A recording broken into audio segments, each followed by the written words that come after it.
2024 లేదా 25లో డిగ్రీ లేదా బీటెక్ చదివారా? సాఫ్ట్వేర్ జాబ్ కోసం ఎదురు చూస్తున్నారా? అయితే కోడ్ జ్ఞాన్ 100 డేస్ కోర్సులో చేరండి, జాబ్ సాధించండి. నమస్కారం మేడం. నమస్తే సార్. మేడం, అనాహత చక్రం అసలు ఇది ఎక్కడ ఉంటుంది? దీని పొజిషన్ కావచ్చు, అండ్ దీన్ని యాక్టివేట్ చేసుకునే ప్రాసెస్ ఎలా ఉంటుందంటారు? అండ్ ఎవరైనా కూడా ఈ అనాహత చక్రాన్ని కనుక యాక్టివేట్ చేసుకుంటే వాళ్ళకి బిజినెస్ పరంగా, హెల్త్ పరంగా, కెరియర్ పరంగా ఎలా ఉండబోతుంది మేడం? సరే, ఒక మాట, మీ ప్రొఫెషన్ మీరు ఇష్టపడతారు? ఇష్టపడతాను. ఎంత ఇష్టపడతారు? చాలా మేడం. చాలా. ఒక్కొక్కసారి ప్రొఫెషన్ మీద కోపం వస్తుందా? వస్తుంది. ఎందుకని? కోపం తెప్పించే సిచ్యువేషన్స్ వస్తాయి కదా, అలా. అంటే ఒకసారి సంతోషం కలుగుతుంది, ఒక్కోసారి ఇష్టం అనిపిస్తుంది, అబ్బా ఈ ప్రొఫెషన్ నాకు బాగుంది అని అనిపిస్తుంది. ఒక్కొక్కసారి ఏంటంటే కోపం వస్తూ ఉంటుంది. సో ఈ రెండు వచ్చినప్పుడు మీకు ఏమైనా వేరియేషన్ తెలుస్తుంది? ఎమోషన్ మేడం, ఒక డిఫరెంట్ ఎమోషన్ వస్తుంది. అంటే ఈ రెండు కూడా మీలోనే ఉన్నాయి కదా. ఈ కోపం అనేది మీలోనే ఉంది, ఇష్టం అనేది మీలోనే ఉంది, ప్రేమ అనేది మీలో ఉంది.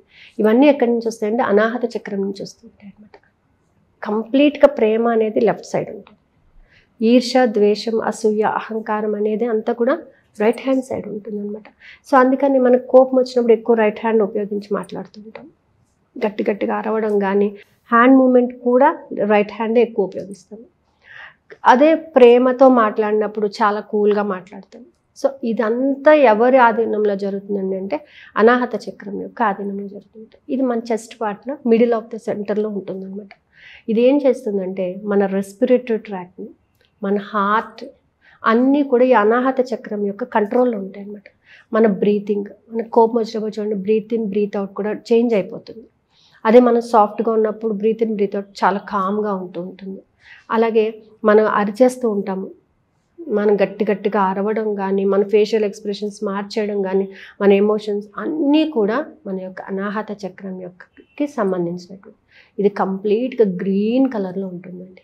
ఇది ఎంతసేపు మనల్ని ప్రేమతత్వంలోకి మార్చాలని చూస్తుంది అనమాట. అంటే ఈ ప్రేమతత్వంలోకి మార్చాలంటే కొంత నిదాన పడాలి, కొంత ఆలోచన అనేది ఉండాలి. మనిషి ప్రేమగా మారాలి, క్రూరంగా ఉన్నటువంటి మనిషి ప్రేమగా మారాలి అని అంటే కొంత టైం పడుతుంది. సో ఆ క్రూరత్వం నుంచి ప్రేమగా మారాలంటే ఫస్ట్ అతనికి దాని మీద ఒక కృతజ్ఞతా భావం అనేది ఉండాలి. అవునా? మన ప్రొఫెషన్లోని ఇది బాగుంది నాకు అని అనిపిస్తుంది. ఎప్పుడు ఆ శాలరీని మనం చక్కగా ఉపయోగించుకున్నప్పుడు, అది మనకు ఉపయోగపడుతున్నప్పుడు మనం దాన్ని ఇష్టపడతాం. ఒకవేళ ఒక మంత్ శాలరీ ఏదన్నా కొంచెం గడబడి అయింది అనుకోండి, ఏమవుతుంది? మనకు దాని మీద కోపం వస్తుంది కదా. అబ్బా ఇక్కడ ఏమి ఎదుగు బొదుగు లేదు, అది ఇది అని చెప్పేసి మాట్లాడిస్తూ ఉంటాం. కానీ దాని వలన మనం ఇప్పటి వరకు కూడా గట్టిన అయ్యాము అనే విషయాన్ని మనం గుర్తుపెట్టుకున్నాం అనుకోండి, మనకేమవుతుంది? ఈ యొక్క అహంకారం కానీ, నెగిటివ్ థాట్స్ కానీ రావు. వస్తుంది, పర్వాలేదు, నేను గట్టిన అవ్వగలను అనేటటువంటి ఒక పాజిటివ్ థాట్ వస్తుంది. సో ఈ అనాహత చక్రం ఏంటంటే కంప్లీట్గా ట్రాన్స్ఫర్ చేయడానికి, నిన్ను ఒక నెగిటివ్ ట్రాక్లోంచి పాజిటివ్ ట్రాక్లోకి మార్చడానికి అనమాట. సో కృతజ్ఞతా భావము, క్షమాగుణము, ఇవి రెండు అలవర్చుకోవడానికి ఈ యొక్క అనాహత చక్రంని మనం యాక్టివేట్ చేస్తామంట. ఇదేంటంటే ఎం అనే శబ్దంతో యాక్టివేట్ చేస్తాము. Complete green colour, leafy vegetables తినడం, నాన్ వెజ్ని అవాయిడ్ చేయడము, మంచిగా మాట్లాడటము, గ్రీన్ కలర్ డ్రెస్సెస్ వేసుకోవడము, గ్రీన్ కలర్ ఫుడ్స్ని తీసుకోవడము, ఎక్కడైనా సరే ప్రేమతత్వంగా మాట్లాడటము, ప్రేమతోని ఎమోషనల్గా చక్కగా వాళ్ళని మంచి మంచి పాటలు వినడము, ఇలాంటివి చేయడం వల్ల ఏంటంటే అనాహత చక్రం యాక్టివేట్ అవుతుంది. ఈ అనాహత చక్రాన్ని యాక్టివేట్ చేసుకునేటప్పుడు ఇదేంటంటే కృష్ణతత్వం అంటారు అనమాట.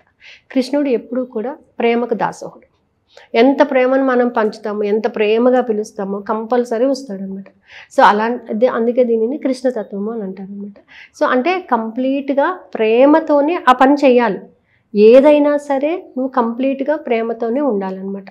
అలాగే ఏంటంటే మనంగా సరెండర్ అవ్వగలగాలి, మనంగా సరెండర్ అయిపోవాలి. సరెండర్ అయిపోయినప్పుడు ఏమవుతుందంటే మనలో ఉన్నటువంటి ఈ అహంకారం అనేది తొలగిపోతుంది.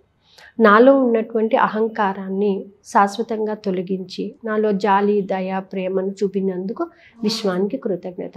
ఎప్పుడైతే అహంకారము అనేది తీసేస్తామో మనకు ప్రేమ అనేది తెలుస్తుంది. అహంకారం ఉండబట్టే మనిషి పరుపరు విధాలుగా ప్రవర్తిస్తూ ఉంటాడు. సో అలా ప్రవర్తించకుండా ఉండాలని అంటే మన అనాహత చక్రాన్ని యాక్టివేట్ చేసుకోవాలి. అందులోనే ఫర్గివ్నెస్, ఒక మనిషిని క్షమించటం అనేది రావాలి. క్షమాపణ అడగడం రావాలి, క్షమించమని వేడుకోవడం రావాలి. క్షమాపణ అడుగుతున్నామంటే నువ్వు చేసిన తప్పుకి పశ్చాత్తాపడుతున్నావు అని అర్థం. ఎప్పుడైతే నువ్వు పశ్చాత్తాపడడం మొదలు పెడతావో ఆటోమేటిక్గా నువ్వు ఒక మంచి మార్గంలోకి వస్తున్నావు అని చెప్పేసి దాని యొక్క నిదర్శనం అనమాట. సో ఏంటంటే మనం ఎమ్ అనే శబ్దాన్ని చేయటము, ఈ అనాహత చక్రాన్ని యాక్టివేట్ చేసుకోవచ్చు. గ్రీన్ కలర్ లీఫీ వెజిటేబుల్స్ తీసుకోవడము, గ్రీన్ కలర్ అంటే గార్డెనింగ్ చేయటము, కాసేపు ఫ్రెష్ ఎయిర్లో ఉండటము, మార్నింగ్ ఎక్సర్సైజ్ చేయడము, ఇవన్నీ కూడా అనాహత చక్రాన్ని యాక్టివేట్ చేయడానికి ఉపయోగపడుతుంది అనమాట. నలుగురితో మంచిగా మాట్లాడటము, ఇంటరాక్షన్ అనమాట బాగా ఉండాలన్నమాట. పాజిటివ్ ఇంటరాక్షన్ ఉండాలి. నువ్వు ఏదైతే చూస్తున్నావో, ఏదైతే వింటున్నావో, ఏదైతే మాట్లాడుతున్నావో అన్నీ కూడా పాజిటివ్గానే ఉండాలి. అలా ఉన్నప్పుడే నీ అనాహత చక్రము నీ ఆధీనంలో ఉంటుంది, నువ్వు చెప్పిన మాట వింటుంది, కృతజ్ఞతా భావాన్ని కలిగి ఉంటుంది. సో ఎప్పుడైతే మనిషి కృతజ్ఞతా భావాన్ని మర్చిపోతాడో తన ఫైనాన్షియల్ స్టేటస్ తగ్గిపోతుంది. డబ్బు పట్ల కానీ వ్యక్తుల పట్ల కానీ ఎప్పుడైతే కృతజ్ఞతా భావాన్ని మర్చిపోతాడో, అంటే ఒక స్టేజ్కి వచ్చిన తర్వాత డబ్బు విలువ తెలియకుండా ఏముందిలే అని అనేస్తుంటారు. మళ్ళీ బ్యాక్ స్టేజ్కి వచ్చినప్పుడు దాని విలువ తెలుస్తుంది మనిషికి. సో అందుకని ఏంటంటే డబ్బు మీద ఎంతో కృతజ్ఞత భావం ఉండాలి, ప్రేమ ఉండాలి. అలాగే మనుషుల మీద కూడా ఆప్యాయతలు అనేవి ఉన్నప్పుడే అనాహత చక్రం అనేది యాక్టివేట్ అవుతుందండి. ఎలా మేడం ఎవరైనా కూడా మెడిటేషన్ బిగినర్స్గా ఇనిషియల్గా నేను స్టార్ట్ చేయాలి అనుకునేటప్పుడు క్లాసెస్ అటెండ్ అవ్వాలి అంటే ఎలా ఉంటుంది, ఎప్పుడు ఉండే అవకాశం? యాక్చువల్గా మనం ఎవ్రీ 42 డేస్కి మండలం క్లాస్ స్టార్ట్ చేస్తున్నామండి. ఇప్పుడు మే 31న క్లాస్ ఉంది. అయితే ఈ మే 31 క్లాస్ స్టార్ట్ అయ్యే క్లాస్ ఏంటంటే ముందు 2 డేస్ డెమో క్లాస్ ఉంటుంది. ఇందులో every week I want to give a task. So అంటే ఇప్పుడు ఫర్ ఎగ్జాంపుల్ డబ్బు సంపాదించాలి, ఒక డెబిట్స్ని క్లియర్ చేసుకోవాలి అని అనుకునేటప్పుడు నీ యొక్క భావాలు ఎలా మారాలి, నీ ఆలోచన ఎలా మార్చుకోవాలి, నువ్వు ఎలాంటి ఎఫర్మేషన్ని ఎలాంటి ఎమోషన్తో నువ్వు చాన్ చేయాలి, everything I use to tell. So నేను సాటర్డే టాస్క్ ఇచ్చి దాన్ని ఎలా ఫుల్ఫిల్ చేసుకోవాలో నేను ఇస్తాను. సో నెక్స్ట్ సాటర్డే వరకు కూడా దాని నుంచి నాకు ఫీడ్బ్యాక్ కావాలి. వాళ్ళు ఎలా చేస్తున్నారు, అయ్యింది అని అంటే ఎంత తొందరగా అయ్యింది, ఎంత ఎమోషన్తో అయ్యింది చెప్పాలి.